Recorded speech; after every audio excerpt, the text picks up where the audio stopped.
भी गर्म चीज से जो हीट निकल रही होती है, उस हीट को सोचे, क्या उस हीट का मैस है? अब आप कहेंगे सर हीट तो एक नॉन फिजिकल चीज है, उसका मैस कैसे हो सकता है? तो फिर दूसरी बात मैं आपसे पूछता हूं, क्या उसका वॉल्यूम है? क्या हीट या सनलाइट या साउंड जो मैं बोल रहा हूं, क्या एक वक्त बोलता रहूं इतना साउंड हो जाएगा कि पूरा कमरा फट जाएगा? आप कहेंगे नहीं सर, साउंड वॉल्यूम ऑक्यूपाई नहीं करता। तो हम कहेंगे कि फिर जो हीट है, लाइट है,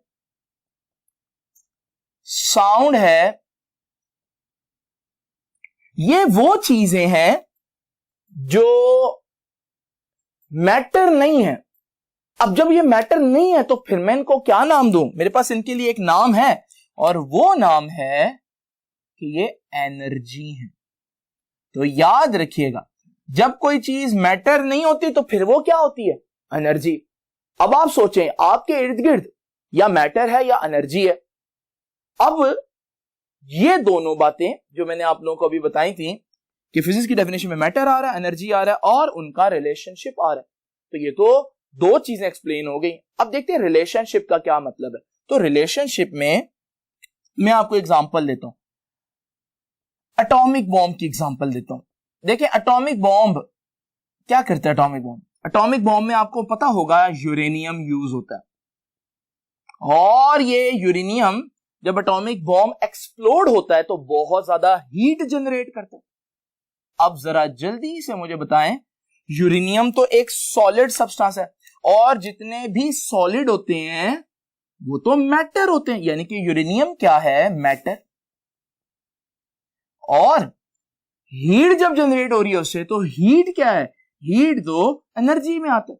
इसका मतलब एटॉमिक बॉम्ब एक ऐसा प्रोसेस है जिसमें आप मैटर से एनर्जी बना रहे हैं। इट मींस मैटर और एनर्जी का आपस में कुछ ना कुछ रिलेशन तो बनता है। तो ये है relationship of matter and energy. अब आप सोच रहे होंगे कि सर एनर्जी से मैटर भी बनाया जा सकता है, तो हाँ जी, वो भी बनाया जा सकता है। उस प्रोसेस को हम बोलते हैं पेयर प्रोडक्शन, लेकिन उसको हम पढ़ेंगे सेकंड ईयर में। फिलहाल आपने याद रखना है कि फिजिक्स में हम मैटर को पढ़ेंगे, हम एनर्जी को पढ़ेंगे, और तीसरी चीज हम क्या पढ़ेंगे कि उनका आपस में रिलेशनशिप क्या है, मैटर से एनर्जी और एनर्जी से मैटर कैसे बनाया जा सकता है। अब आप सोचें, अपने इर्द गिर्द जितनी भी चीजें देखते हैं, या तो वो मैटर हुई या वो एनर्जी हुई, यानी कि आपने फिजिक्स में कोई चीज छोड़ी ही नहीं। मैटर को भी पढ़ रहे हैं, एनर्जी को पढ़ रहे हैं, मतलब आप पूरी कायनात को पढ़ रहे हैं। इसलिए हम एक वर्ड बोलते हैं फिजिक्स के बारे में, और वो ये है कि physics is the most fundamental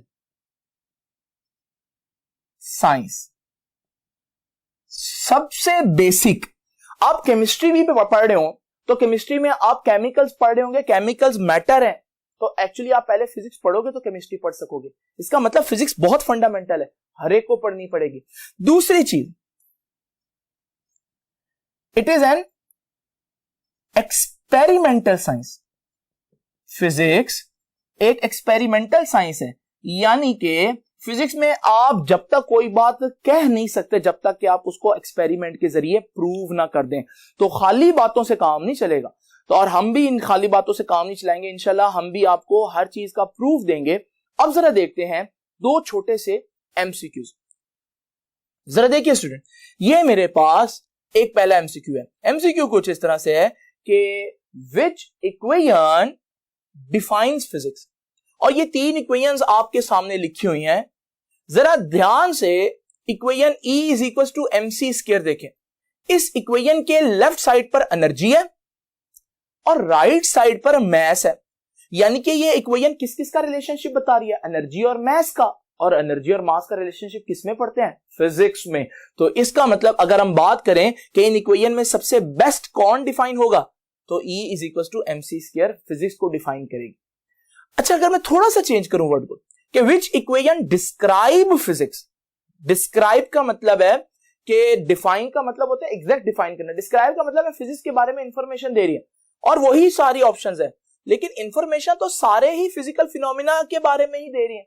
इस सूरत में जब आप डिस्क्राइब फिजिक्स की बात करेंगे तो सारी फिजिकल इक्वेशंस फिजिक्स को ही डिस्क्राइब कर रही हैं, किसी फिजिकल फिनोमिना को डिस्क्राइब कर रही हैं। तो यहां पर हमारे पास ऑप्शन सही क्या होगा? All of this. अब जरा देखते हैं क्या हमें फिजिक्स को भी मजीद डिवाइड करना पड़ा था? क्योंकि हमारे पास नेचुरल फिलॉसफी थी, फिर